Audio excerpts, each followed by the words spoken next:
Seriously, what you're about to learn will fundamentally change how you see every relationship, every interaction, every person you trust. Once you understand what Machiavelli actually documented about human nature, you can't unknow it. You can't unsee the patterns. You can't return to comfortable ignorance. In 1513, a disgraced diplomat sat in exile and wrote observations about human behavior so disturbing that the Catholic Church banned his work for 200 years. Not because what he wrote was false, but because it was too true. Because once people understood these patterns, they could no longer be controlled through the same mechanisms. Because knowledge this powerful in the hands of ordinary people threatened every established hierarchy. Machiavelli didn't teach people how to be evil. He revealed the evil already being practiced against them. He documented the manipulation already happening. He exposed the game already being played, and the people running that game didn't want you to understand the rules. Today I'm giving you the observations that made Machiavelli's name synonymous with forbidden knowledge, not sanitized versions, not academic interpretations, the actual patterns he documented about how power works, how manipulation operates, and how the people around you are playing games you don't even know exist. This changes everything. Your friendships, your romantic relationships, your career, your family dynamics.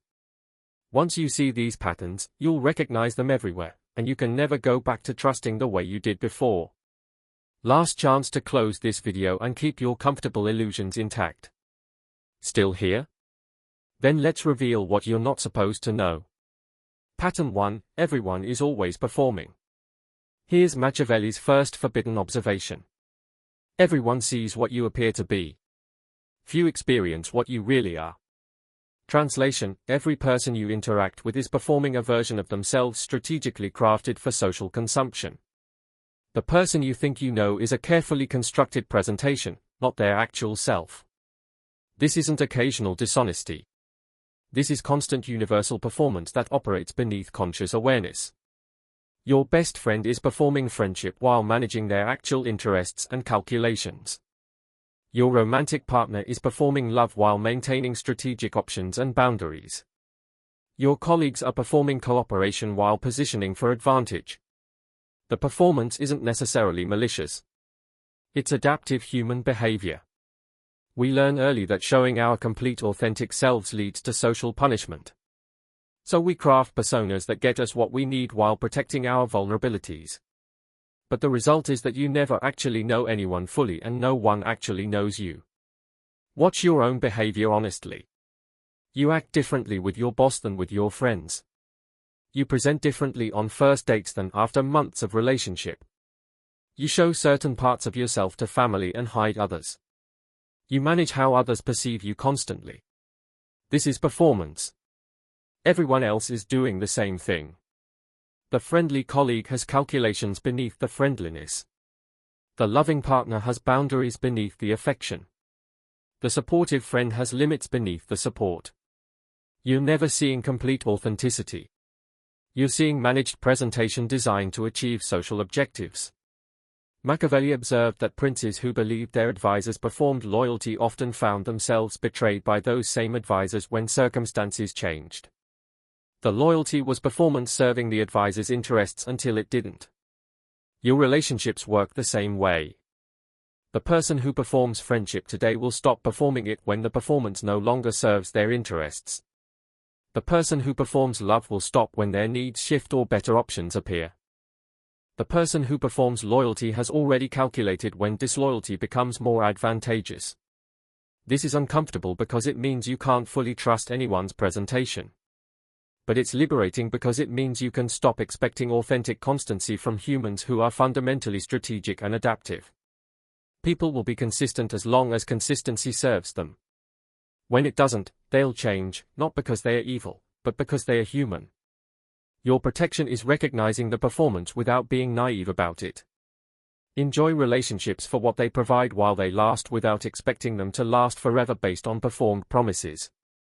The person performing today may not perform tomorrow, and that's simply how human relationships work. Pattern 2. All loyalty is conditional and temporary. Machiavelli wrote, "Men are ungrateful, fickle, false, cowardly, covetous, and as long as you succeed, they are yours entirely. but when danger approaches, they turn against you. This is his most brutal observation about loyalty, that it's never actually loyal. It's always conditional on your continued ability to provide benefit and avoid becoming a liability. Watch this pattern in your own life. The friends who were intensely present while you were successful, fun or useful. Then circumstances changed. You faced hardship, or you became less entertaining, or you couldn't provide what they wanted anymore. Suddenly they were too busy to maintain the friendship. The loyalty evaporated the moment conditions changed. This isn't unique to bad friends. This is universal human behavior. People remain in relationships, friendship, romantic, professional, familial, as long as the benefits exceed the costs. When that calculation shifts, most people shift their loyalty accordingly, not consciously or maliciously, just naturally as self-interested organisms. Your romantic partner's devotion right now is conditioned on you continuing to meet their needs, remaining attractive to them, and not presenting better alternatives. If those conditions change, the devotion changes. This sounds cynical until you examine your own behavior and realize you operate the same way. The loyalty people show you isn't about you. It's about what you provide to them. Status, entertainment, emotional support, practical benefits, sexual access, social connections, financial advantages. As long as you provide sufficient value relative to the costs of maintaining the relationship, loyalty continues. When the math changes, so does the loyalty. Machiavelli documented this, watching political alliances dissolve instantly when circumstances shifted. The ally who swore eternal loyalty yesterday becomes your enemy today, because today your defeat serves their interests better than your success. The mechanism operates identically in personal relationships. People stay loyal as long as your success benefits them and abandon you when your difficulties become their liability. This is why truly unconditional loyalty is so rare. Parents sometimes achieve it with children, and even that's not universal. Most other relationships claiming unconditional loyalty are actually deeply conditional. The conditions just haven't been tested yet. When they are tested, the conditionality reveals itself. Your protection isn't becoming cynical and trusting no one. It's recognizing that loyalty has limits and conditions even when those limits aren't explicitly acknowledged. Build redundancy in your relationships. Don't make yourself dependent on any single person's loyalty. Provide value to multiple people so that any single person's loyalty shift doesn't devastate you. And most importantly, recognize that when people's loyalty shifts, it's usually not personal. It's strategic adaptation to change circumstances. They are not evil for adapting. They are human.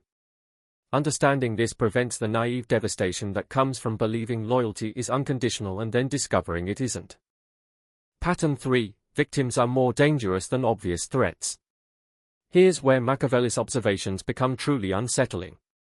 He documented that the people who appeared most harmless, who positioned themselves as victims, who seemed weak and wounded, were often the most dangerous because their apparent powerlessness prevented others from defending against them. The person who openly threatens you activates your defenses. You prepare, you protect, you respond. But the person who positions themselves as your victim bypasses your defenses entirely. You feel protective rather than defensive. You lower your guard. You provide access and resources. And that's exactly when they strike. This pattern operates everywhere once you see it. The colleague who constantly plays victim to avoid accountability while accumulating power through sympathy and support. The romantic partner who uses claimed vulnerability to control you through guilt and obligation.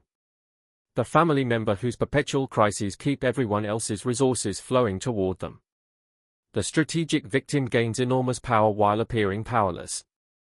They can't be criticized without the critic appearing cruel. They can't be held accountable without accusations of victim blaming. They receive resources and support without reciprocal obligations. And they can destroy opponents by framing those opponents as oppressors. Machiavelli observed that political actors who successfully positioned themselves as victims often maneuvered themselves into power, while those who appeared strong became targets.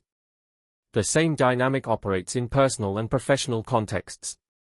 The person everyone sees as victim has protection and advantages that obvious threats don't.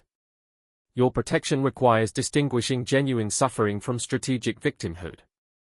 Genuine victims eventually move toward recovery and don't use their victimization to avoid all accountability or extract unlimited resources. Strategic victims remain perpetually in crisis.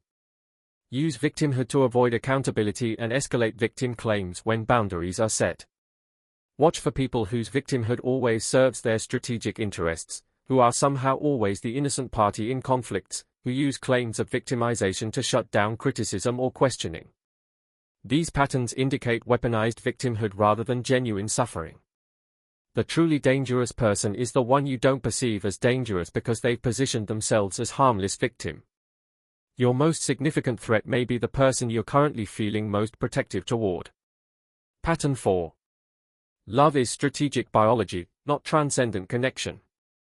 Machiavelli didn't write extensively about romantic love, but his observations about human nature reveal uncomfortable truths about it. What you experience as falling in love is neurochemical manipulation designed to get you to bond and reproduce. It's temporary. It impairs judgment and it's fundamentally strategic rather than transcendent. The intense feeling you call love lasts 6 months to 3 years maximum. Your brain literally cannot maintain that neurochemical state longer. It's metabolically too expensive and would impair your ability to function. So evolution designed romantic love to be intense enough to create bonding but temporary enough not to destroy your broader functioning. This means every decision you make based on romantic love, including who to marry, is being made under the influence of a temporary neurochemical state that impairs your judgment about the very question it's being used to answer. You're betting your future on feelings that are guaranteed to change, using judgment that's compromised by those very feelings. When the neurochemistry normalizes, you're left with whoever you chose based on impaired judgment, and you have to figure out if you're actually compatible with them for the decades of partnership that don't involve intense romantic feeling. Most people discover they aren't, which is why divorce rates approach 50 for first marriages and increase for subsequent marriages. The person you think you can't live without right now is the result of dopamine, norepinephrine, and serotonin fluctuations in your brain, creating temporary obsession. In a year or two, when those chemicals normalize, the person will seem less extraordinary and the relationship will depend on actual compatibility rather than neurochemical intoxication. Machiavelli would recognize this immediately. As humans being controlled by biological imperatives, they mistake for transcendent experiences. You think you're making a choice based on profound connection. You're actually responding to ancient biological programming designed to propagate genes without regard for your long-term happiness or compatibility. Your protection is recognizing that romantic love is the worst possible criterion for choosing a life partner because it's temporary and impairs judgment. Evaluate potential partners for actual compatibility, financial values, life goals, communication styles, lifestyle preferences. While recognizing that romantic feeling is temporary intoxication rather than reliable guide to relationship viability, build relationships on compatible partnership rather than intense feeling. The feeling will fade regardless. Compatible partnership can last decades if chosen wisely when judgment is clear rather than during neurochemical intoxication. Pattern 5. Every relationship is power negotiation. Machiavelli's most fundamental observation. All human interaction is negotiation over power distribution. Every relationship involves constant, mostly unconscious negotiation about who has what power, who controls what resources, who sets what boundaries.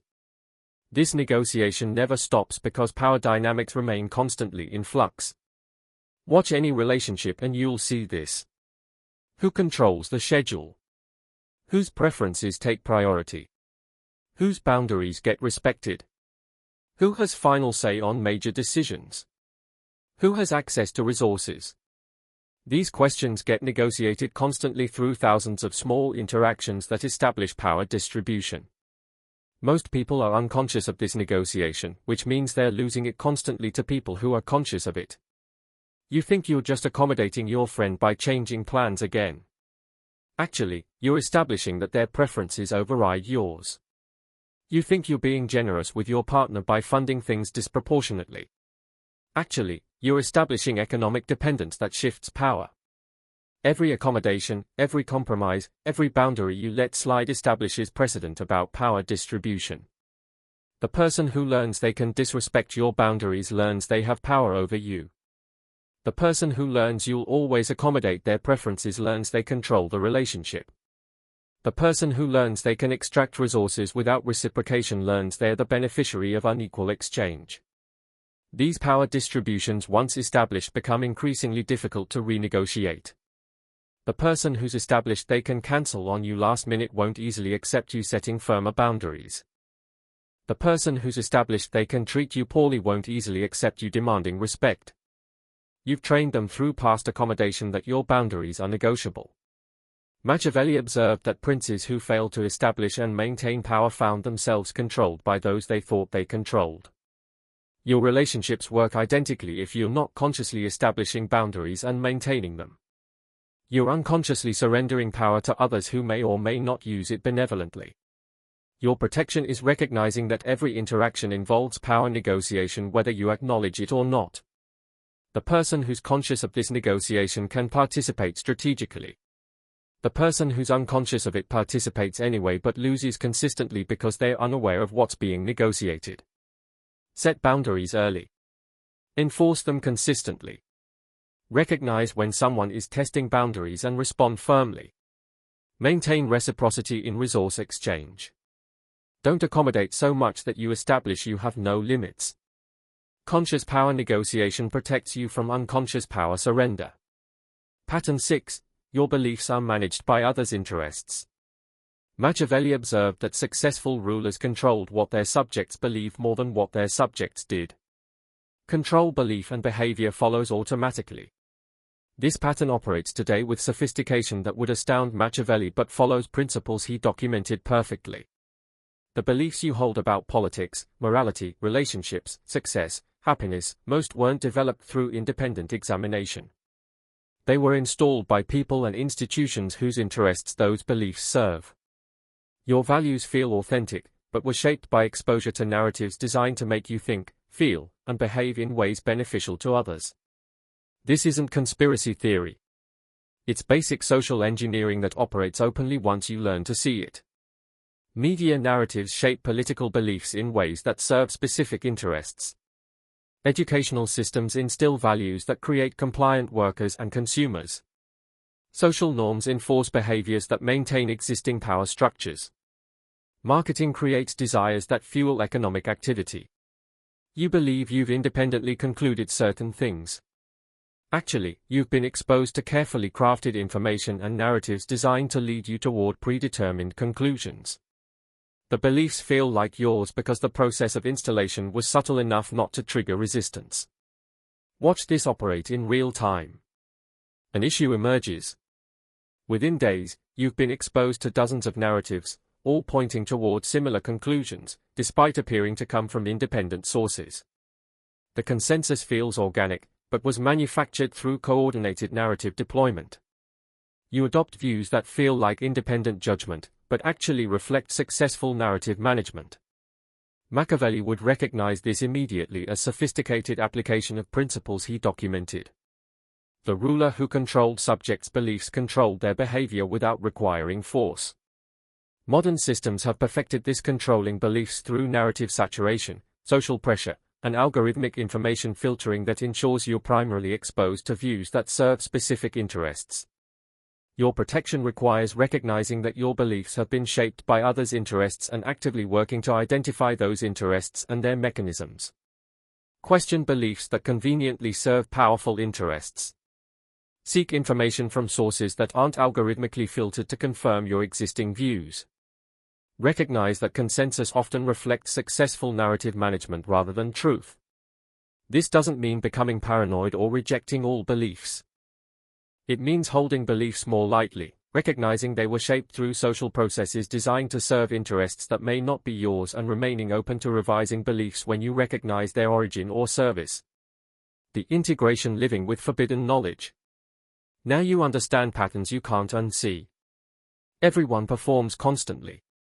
All loyalty is conditional. Victims may be your greatest threats. Love is temporary neurochemistry. Every interaction negotiates power. Your beliefs were installed by others' interests. This knowledge is dangerous because it strips away comfortable illusions that make social life bearable. You can't trust the way you did before. You can't believe in unconditional loyalty. You can't assume people's presentations reflect their authentic selves. You can't make major decisions based on romantic feeling. You can't unconsciously surrender power in relationships. You can't accept your beliefs as simply true rather than strategically installed. Living with this knowledge requires rebuilding your approach to relationships on realistic foundations. Accept that everyone performs and enjoy the performance without expecting it to be complete authenticity. Build relationships on mutual benefit that serves both parties rather than expecting unconditional loyalty. Evaluate people's behavior patterns over time rather than accepting their claimed victimhood automatically. Make major life decisions based on practical compatibility when judgment is clear rather than during neurochemical intoxication. Consciously negotiate power in relationships rather than unconsciously surrendering it. Examine your beliefs for whose interests they serve and revise accordingly. This isn't becoming cynical or paranoid. It's becoming strategic and protected. Machiavelli didn't write to make people cruel. He wrote to prevent good people from being destroyed by those who already understood these patterns and use them without conscience. The people who rise to power in any context are usually those who understand these patterns already. They know everyone performs. They exploit conditional loyalty. They weaponize victimhood when useful. They don't let love impair important decisions. They negotiate power consciously and they shape others' beliefs strategically. Your choice is whether to remain naive and be controlled by these patterns or understand them and participate consciously. Naivety doesn't protect you from manipulation. It ensures you'll be manipulated by those who understand what you don't. The final warning. You can't unwatch this. You'll recognize these patterns everywhere now. In every relationship, in every interaction, in every institution, you'll see the performance beneath presentations. You'll notice loyalty evaporating when conditions change. You'll identify strategic victimhood. You'll recognize neurochemical intoxication being mistaken for profound connection. You'll observe power negotiations operating constantly.